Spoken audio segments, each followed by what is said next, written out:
Hello guys, welcome back to Loggery. I hope all of you are doing great, all of you are fine and safe. Last 5 days strategy Aligarh Muslim university law entrance exam की discuss करेंगे. ठीक है, यहाँ पर मैं आपको important topics बता दूंगी. इन केस आपने इंपॉर्टेंट टॉपिक्स अभी तक नहीं कवर करे हैं तो ये तो ज़रूर कवर करके जाना. यहाँ पे मैं आपको बुक्स भी बता दूंगी एंड टुवर्ड्स दी एंड हम डिस्कस करेंगे कि अगर आपका सिलेबस कंप्लीट हो गया है तो आपकी स्ट्रैटेजी क्या रहने वाली है. चलिए स्टार्ट करते हैं आज का सेशन. अगर आपको ये सेशन अच्छा लगे तो लाइक कर देना. ज़रूर बताना आपका एग्जाम कैसा गया जब एग्जाम हो जाएगा. And also guys make sure कि आप इस चैनल को सब्सक्राइब कर लो बिकॉज आपको एज अ लॉ स्टूडेंट भी हम आपकी बहुत बहुत हेल्प करने वाले हैं इस बार.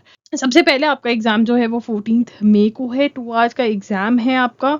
ठीक है, उसके बाद यहाँ पर मार्क्स डिस्ट्रीब्यूशन देखिए तो यहाँ पे इंग्लिश जो आपके है वो 40 मार्क्स की है. जनरल नॉलेज करंट अफेयर्स आपकी 40 मार्क्स की है. रीजनिंग एंड एप्टीट्यूड 20 मार्क्स के 100 मार्क्स का आपका पेपर बन जाता है. ठीक है, उसके बाद यहाँ पे लॉजिकल के अंदर अगर हम मोस्ट इंपॉर्टेंट टॉपिक्स देखें तो ये coding decoding series, puzzle test, direction sense test और एनालॉजी है. तो ये वाले अगर अभी तक आपने टॉपिक नहीं कवर करे हैं तो प्लीज कर लीजिए. एंड ये आपको करने हैं verbal and non verbal reasoning by R S. Agarwal से. कहाँ से करने हैं?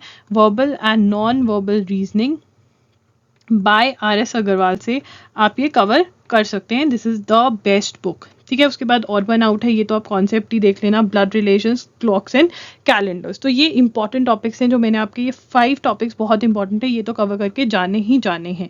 उसके बाद हमारे इंपॉर्टेंट टॉपिक्स मैथ्स में अगर हम देखें, नंबर डे सरफेस बहुत इंपॉर्टेंट है. तो ये हमने करने 18 डेज वंडर बाय चंद में से.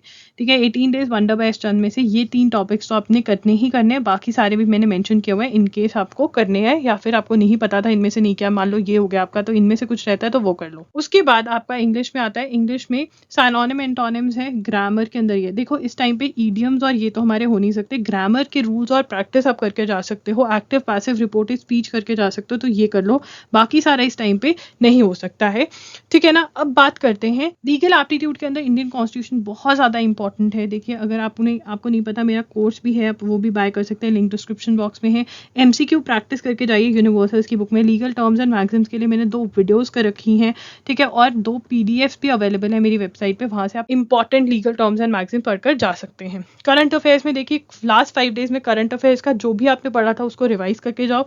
स्टैटिक जीके के अंदर history, geography, international organisation, science, important first, important days करके अभी भी जा सकते हो. यूनिवर्सल्स में से जितने भी एमसीक्यूज हैं इन टॉपिक्स के, वो रट्टा मारकर चले जाओ.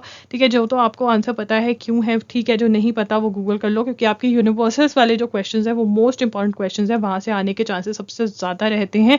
इस टाइम पे ये करना सबसे सही है. ऑलरेडी कर चुके हो तो रिवाइज कर सकते हो. अगर आप स्टूडेंट है, ठीक है, मैं डिफरेंट टाइप के वो बता देती हूँ. अगर आप 0 से स्टार्ट कर रहे हो, ठीक है, तो 0 में आप इंपॉर्टेंट टॉपिक्स हर सेक्शन के कवर करने की कोशिश करिए. ठीक है, करंट अफेयर्स को साइड बाय छोड़कर बाकी सब कुछ आप कर सकते हैं, चाहे वो स्टैटिक जीके है आपकी, ठीक है, चाहे वो इंग्लिश के ग्रामर के रूल्स हैं और उसकी प्रैक्टिस करना है, वो आप कर सकते हैं. बिल्कुल बिल्कुल इस टाइम पे लीगल के अंदर तो आपके 2 ही चीज़ें हैं, कॉन्स्टिट्यूशन है और लीगल टर्म्स एंड मैक्सिम्स हैं.